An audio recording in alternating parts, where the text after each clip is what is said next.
আসসালামু আলাইকুম ওয়া রাহমাতুল্লাহি ওয়া বারাকাতুহু।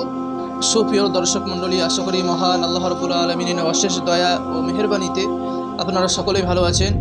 প্রিয় দর্শক, আজ রাসূল সাল্লাল্লাহু আলাইহি সাল্লাম থেকে বর্ণিত আশ্চর্যজনক এক আমল নিয়ে আলোচনা করব ইনশাআল্লাহ। আপনার শরীরে যে কোনো জায়গায় ব্যথা হোক না কেন, বিচলিত হবেন না। আর ব্যথা হয় না এমন মানুষ খুঁজে পাওয়া যায়।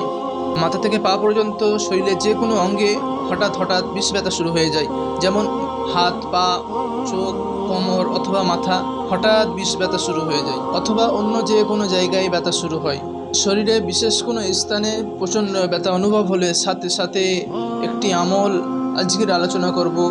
ভিডিওটি না টেনে সম্পূর্ণ দেখার অনুরোধ করছি। আপনি ব্যথার স্থানে হাত রেখে পড়লে সাথে সাথে ব্যথা ভালো হয়ে যাবে ইনশাআল্লাহ। তবে পরিপূর্ণ ইয়াকিন ও বিশ্বাসের সাথে আমলটি করতে হবে। মনের মধ্যে কোনো প্রকার সন্দেহ রাখা যাবে না, কেননা এটা নবী করিম সাল্লাল্লাহু আলাইহি ওয়াসাল্লামের দেখানো একটি আমল। দর্শক, মনের মধ্যে বিশ্বাস না থাকে যতই ওজিফা করেন না কেন, কোনো কাজ হবে না। অনেকেই বলে, আমরা তো ওজিফা পালন করছি, আমাদের কেন কাজ হচ্ছে না? কারণ আমরা অন্তরের মধ্যে বিশ্বাস এবং অবিশ্বাস মধ্যবর্তী যে স্থানটি, সেখানে দোদুল্যমান ওজিফা বা আমল করে থাকি। রব্বুল আলামিন সেই বান্দার দোয়া কবুল করে থাকেন যার দিলের মধ্যে পরিপূর্ণ ঈমান রয়েছে। এই জন্য আমলটির ব্যাপারে প্রত্যেকের জানা উচিত। উসমান ইবনে আবুল আস রাদিয়াল্লাহু তাআলা আনহু রাসূল সাল্লাল্লাহু আলাইহি সাল্লামের নিকটে ওই ব্যথার ব্যাপারে অভিযোগ করলেন যা তিনি তার দেহে অনুভব করছিলেন। রাসূল সাল্লাল্লাহু আলাইহি ওয়াসাল্লাম তাকে বললেন, তুমি তোমার দেহের ব্যথিত স্থানে হাত রেখে 3 বার বিসমিল্লাহ বিসমিল্লাহ বিসমিল্লাহ এবং 7 বার আউযু বিইজ্জাতিল্লাহি ওয়া কুদরাতিহি মিন শাররি মা আজিদু আও হাযির, আউযু বিইজ্জাতিল্লাহি ওয়া কুদরাতিহি মিন শাররি মা আজিদু আও হাযির, অর্থাৎ আল্লাহর ইজ্জত এবং কুদরতের আশ্রয় গ্রহণ করছি সেই মন্দ থেকে যা আমি পাচ্ছি এবং যা থেকে আমি ভয় পাচ্ছি। দর্শক, এই আমলটি পরিপূর্ণ ইয়াকিন ও বিশ্বাসের সাথে করতে হবে।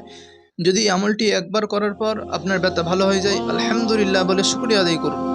অথবা এই আমলটি 7 বার করুন, করার পর সবর করুন, ইনশাআল্লাহ আপনার ব্যথা খুব জলদি ভালো হয়ে যাবে। আর একেবারে ভালো না হয়, তবে এই আমলটি বারবার করুন, ইনশাআল্লাহ খুব শীঘ্রই আপনার ব্যথা ভালো হয়ে যাবে। এটি আমাদের কোনো মন গড়া আমল নয়, এটি রাসূল সাল্লাল্লাহু আলাইহি সাল্লামের বাঁধানো একটি আমল। উসমান বিন আবুল আস রাদিয়াল্লাহু তাআলা আনহু রাসূল সাল্লাল্লাহু আলাইহি সাল্লাম শিখিয়েছেন, এই আমলটি করার সময় পরিপূর্ণ ইয়াকিন রাখবেন, মনের মধ্যে কোনো সন্দেহ রাখবেন না। ইনশাআল্লাহ আল্লাহ রাব্বুল আলামিন আমাদেরকে যাবতীয় রোগ শোকের শিফা কোরআনের মাধ্যমে, হাদিসের মাধ্যমে আমাদেরকে দান করেছেন। আমরা যেন প্রতিনিয়ত প্রতিটা বিপদে আপদে মুসিবতে রোগ বালায়ে রব্বুল আলামিনের মুখাপেক্ষি হয়। আল্লাহ যেন আমাদের অন্তরে সেই মনোবাসনা জাগ্রত করে দেয়, আমিন। আজকের ভিডিও থেকে আমি আশরাফুল মোল্লা বিদায় নিচ্ছি। ইনশাআল্লাহ দেখাবো অন্য কোনো ইসলামিক ভিডিওতে।